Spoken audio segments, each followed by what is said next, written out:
حاجات مهمة لازم تعملها قبل تركيب الفايبر. وإيه يا ترى مصير الراوتر القديم؟ الراوتر القديم أبو 5 جنيه وأبو 10 جنيه والراوتر أبو 50 جنيه السوبر فيكتور. يا ترى الراوترات ديت مصيرها إيه؟ يا ترى هنسلمها للشركة ولا الفني هو اللي يجي يستلمها مننا؟ خليكم معانا النهارده إن شاء الله. هشرح لكم كل ده بالتفصيل، خليكم معانا ونسترتب. في البدايه لو بتابعنا اول مره ما تنساش تضغط سبسكرايب وتشترك في القناه، ما تنساش اللايك الجميل وتفعيل زر الجرس عشان يوصلك كل ما هو جديد من قناه مستر تك. مبدئيا كده كلنا شفنا الكابلات والبوكسات اللي بتركب في الشوارع، كابلات وبوكسات الفايبر، واغلبنا ركب عندهم البوكسات ديت وركب خلاص الكابلات في الشارع. بيجي لك بعدها طبعا رساله ان انت خطك هيتحول لفايبر، يعني اجهز جهز نفسك. بعد كده بيجي لك رساله تانية يرجى تجهيز المسار، والفني هيتصل بيك ويجي يركب لك الخط بتاعك. طيب ايه تجهيز المسار ده؟ تجهيز المسار ده احنا شرحناه في حلقه خاصه وقلنا لك على ارخص مسار ممكن تعمله، ممكن تعمله كمان بنفسك من غير فني. عايز تجيب فني طبعا دي حاجه ترجع. خلاص الفني اتصل بحضرتك وجالك وركب لك سلك الفايبر بتاعك ومشيهولك في المسار اللي انت عملته. تمام كده بقى بيجي لك رسالة تانية وهي رسالة استلام الراوتر. طيب بقى يا جماعة أنا عندي دلوقتي الراوتر القديمة دي هنعمل فيها إيه؟ في ناس مركبة الراوتر أبو 5، في ناس مركبة الراوتر أبو 10 أو اللي هو كان ب20 جنيه أو حاجة زي كده، وفي ناس تانية مركبة الراوتر السوبر فيكتور اللي هو كان 50 جنيه.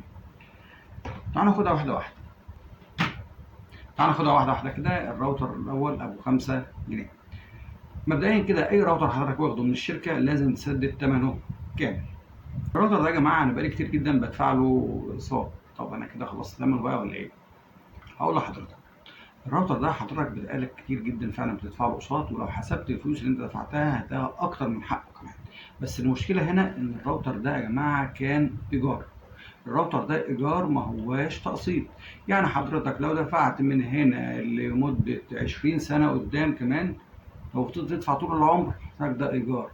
طول ما انت بتدفع له هو عندك، ما بتدفعلوش بتسلمه للشركه.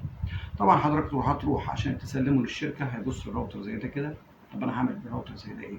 هي دلوقتي الشركه كلها بتعمل لها احلال وبتشتغل على الفايبر الجديد. الناس اللي لسه شغاله على القديم بتاخد الراوتر السوبر فيكتور. الناس اللي هتشتغل على الجديد هتاخد الراوتر الفايبر احنا عارفين.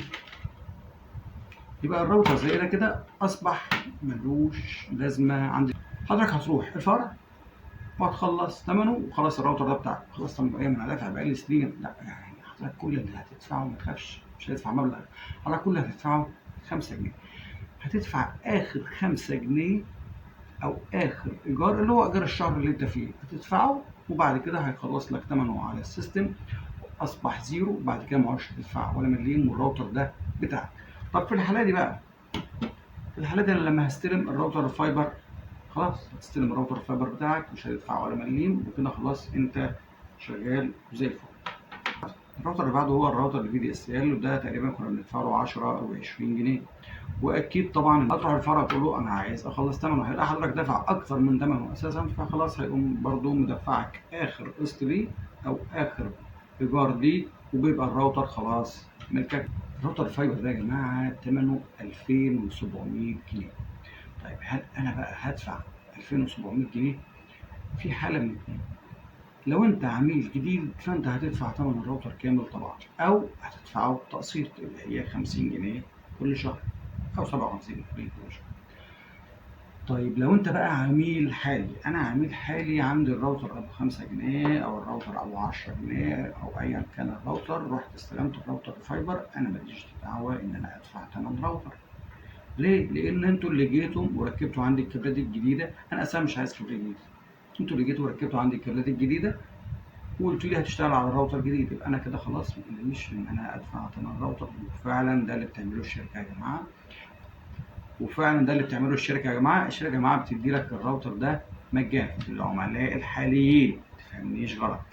العملاء الحاليين هتاخد الراوتر ده مجانا. طب هسلم الراوتر ده؟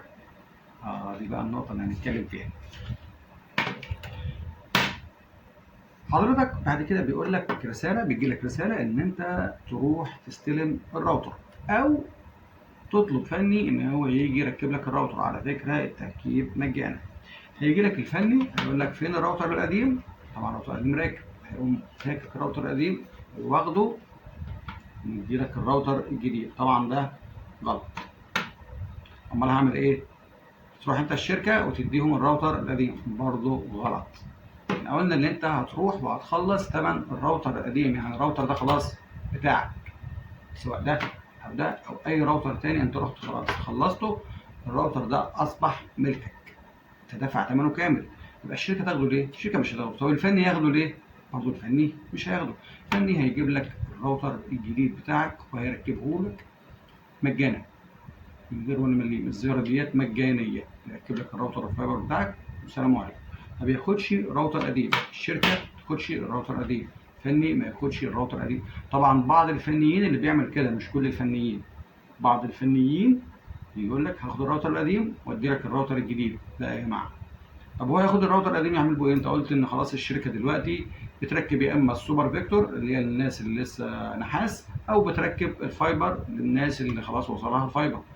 الفن هيعمل براوتر زياده ايه؟ الناس اللي هي عندها لسه نحاس بتركب الراوتر السوبر فيكتور، ممكن برضه تركب الراوتر الفي دي اس ال او الام دي اس ال، مفيش مشكله. فهو ده بقى اللي بيعمله الفني. يعني من الاخر كده يا جماعه، الراوتر ده هياخده منك وهيروح يبيعه. طبعا ده بعض الفنيين، مش كل الفنيين. يجي لك الفني يقول لك هاخد الراوتر او اروح سلم الراوتر، لا ما فيش الكلام ده. انت اساسا لو رحت بالراوتر ده للشركه مش هياخدوا منك الراوتر. طيب الراوتر ده بقى انا رحت الشركه وخلاص ثمنه وخلاص بقى بتاعي، ولو عندي الراوتر ده فانا خلصت برضه ثمنه وخلاص بقى بتاعي. لكن بقى بالنسبه للراوتر السوبر فيكتور ده، انا لسه ما خلصتش ثمنه ولسه مش بتاعي. فيا ترى بقى انا هدفع لسه ثمنه كامل ولا هعمل ايه؟ ده اللي هنشرحه الحلقه الجايه. طبعا احنا طولنا عليكم في الحلقه ديت، مش عايزين نطول عليكم اكتر من كده. خلي بالله ما متابعينا ومستر تك.